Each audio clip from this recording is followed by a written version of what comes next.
Hi students, இந்த வீடியோவில் இன்னும் ஒரு சின்ன ஒரு கதை மாதிரி ஒன்று பார்க்கலாம், கேட்கலாம். ஸோ இந்த கதைக்கு வந்து மீட் வித் மை ஃப்ரெண்ட் அப்படின்னு பேர். மீட்னாக்கா சந்திக்கிறதுன்னு தெரியும். ஸோ என்னோட ஃப்ரெண்டோட ஒரு சந்திப்பு அப்படின்ற அர்த்தத்தில் வரும். ஒரு சந்திப்பு, அதனால மீட்னு பேர். சரியா? சரி, இப்போ கதையை பார்க்கலாம். Arun and Priya met in the morning. They greeted each other and talked for a few minutes. The weather was pleasant and the sky looked beautiful. Both of them enjoyed the fresh morning air. Arun said, I am going to the park in the evening. If you want, you can come too. Priya liked the idea and said, nice, but I am staying at home today because I have a lot of work to do. Before leaving, Arun wished Priya good luck with her work. Priya thanked him.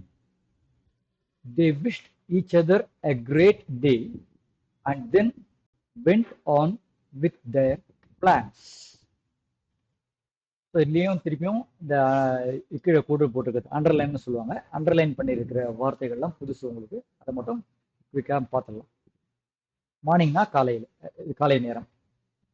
Greeted each other. கிரீட்னாக்க ஒருத்தருக்கு ஒருத்தர் நம்ம காத்தால good morning அந்த மாதிரி சொல்லுவோம் இல்லையா, அதுக்கு பேர் கிரீட் பண்ணுறதுன்னு பேர்.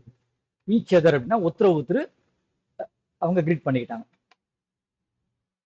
ஃபியூ மினிட்ஸ், மினிட்ஸ்னாக்கா நிமிடங்கள், ஃபியூனா சில அப்படின்னு அர்த்தம், கொஞ்சம் சில அப்படின்ற அர்த்தத்தில் ஃபியூ அப்படிங்கிறதுக்கு. வெதர்னாக்கா வானிலை. பிளசன்ட் அப்படின்னா ரொம்ப ரம்யமா இருந்தது, ரம்யம் அப்படின்ற மாதிரி அர்த்தத்தில் வரும். பிளசன்ட் விரும்பத்தக்க, ரம்யம் அப்படின்ற அர்த்தத்தில் வரும். கைனா வானம், பியூட்டிஃபுல்னா ரொம்ப அழகாக. போத் ஆஃப் தெம், போத்னாக்கா ரெண்டும், ரெண்டு பேரும், ரெண்டு பொருளும் அப்படின்ற அர்த்தத்துல போத் ஆஃப் தெம் அப்படின்னு யூஸ் பண்ணுவோம். ஃப்ரெஷ், அப்படியே புதுசா, அந்த மாதிரியான ஒரு காலையில எதுவும் வாகனத்தோட புகை அந்த மாதிரி எந்த ஸ்மெல்லும் புதுசா இருக்கும் இல்லையா காரத்தை, அதுக்குதான் ஃப்ரெஷ்னு பேர். ஐடியா அப்படின்னாக்கா, நம்ம ஐடியா அன்னைக்குமா உங்களுக்கே தெரிஞ்சிருக்கும். ஐடியானாக்கா நமக்கு வந்த ஒரு யோசனை. நைஸ், நைஸ்னா நல்லது அப்படின்ற அர்த்தம். ஸ்டேயிங் அப்படின்னா இருக்கேன், ஒரு இடத்துல இருக்கிறதுக்கு ஸ்டே பண்றதுன்னு பேர். ஸோ ஸ்டேயிங் அட் ஹோம்னா நான் வீட்லயே இருக்கேன். லாட் ஆஃப் ஒர்க், நம்ம போன வீடியோல ஆல் ஆஃப் தெம் அப்படிலாம் பார்த்தோம். அதே மாதிரி இங்க lot of work. Lot of ஒர்க்னா நிறைய வேலை அப்படின்னா. லீவிங் கிளம்புறது, லீவுனா கிளம்புறது. லீவுனா நம்ம ஸ்கூலுக்கு லீவ் போடுறது அந்த மாதிரி ஒரு அர்த்தம் இருக்கு. இன்னொரு அர்த்தம் லீவுக்கு கிளம்புறது அப்படின்னு ஒரு அர்த்தம் இருக்கு. விஷ், விஷ்னாக்க இந்த கிரீட் மாதிரியே தான். ஒருத்தருக்கு ஒருத்தர் ஒரு நான் கிளம்புறேன், குட் பை, இல்லை சி யூ, நான் அப்புறம் பார்க்கலாம் அப்படின்னு சொல்றதுக்கு பேரும் விஷிங்னு பேர். விஷ் கிரீட்டு கிட்டத்தட்ட ஒரே மீனிங் தான் இருக்குது. பிளான்ஸ்னாக்க அன்னைக்கு அவங்க போட்ட, அவங்க என்னெல்லாம் பண்ணலான்னு நம்ம பிளான் போடுவோம் இல்லையா, அதுக்கு பேர் அதுதான் பிளான். அதாவது எப்படி சொல்றது, பிளானுக்கு இன்னைக்கு இந்த வேலையெல்லாம் செய்யணும்னு ஒரு லிஸ்ட் வச்சிருப்போம் இல்லையா, அந்த மாதிரி பண்றதுக்கு அந்த லிஸ்ட்டுக்கு பேர் பிளான் பேர். சரி, இப்போ உங்களுக்கு புது வார்த்தைகளையும் சொல்லி கொடுத்துட்டேன்.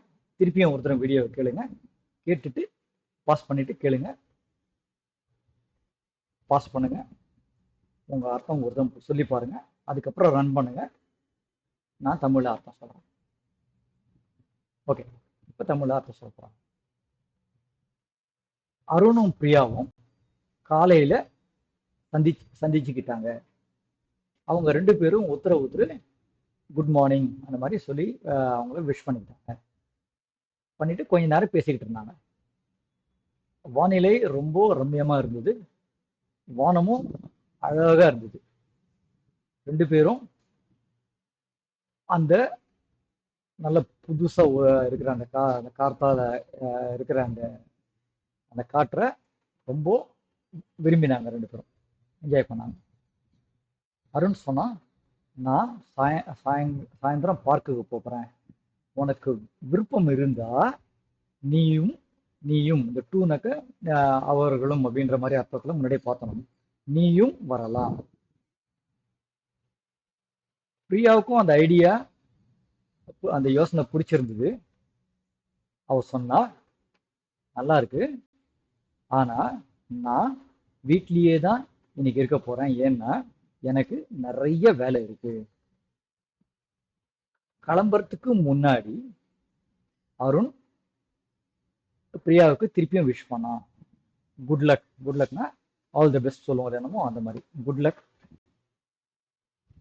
அவளோட வேலையெல்லாம் நல்லா முடிக்கிறதுக்கு என்னுடைய வாழ்த்துக்கள் அப்படின்னு சொன்னான். பிரியா அவனுக்கு தேங்க்ஸ் சொன்னான். அவங்க ரெண்டு பேரும் இன்னொரு தடவை அவங்களுக்கு ஒருத்தர விஷ் பண்ணிக்கிட்டு, கிரேட் டேனா ரொம்ப நல்ல நாளா இருக்கட்டும் அப்படின்னு சொல்லிக்கிட்டு, அவங்களோட அன்னைக்கு தேவை என்ன வேலை பண்ணணும்னு முடிவு பண்ணியிருந்தாங்களோ அந்தந்த வேலையை பார்க்கறதுக்கு போனாங்க. ஓகேவா? இந்த அர்த்தம் புரிஞ்சிருந்தாக்கா வெரி குட். புரிஞ்சதோ புரியலனாக்கா திருப்பி ஒருத்தரம் கேளுங்க. புரிஞ்சாலும் 2-3 தரம் கேளுங்க. அடுத்த வீடியோவில் சந்திக்கும் வரை பாய்.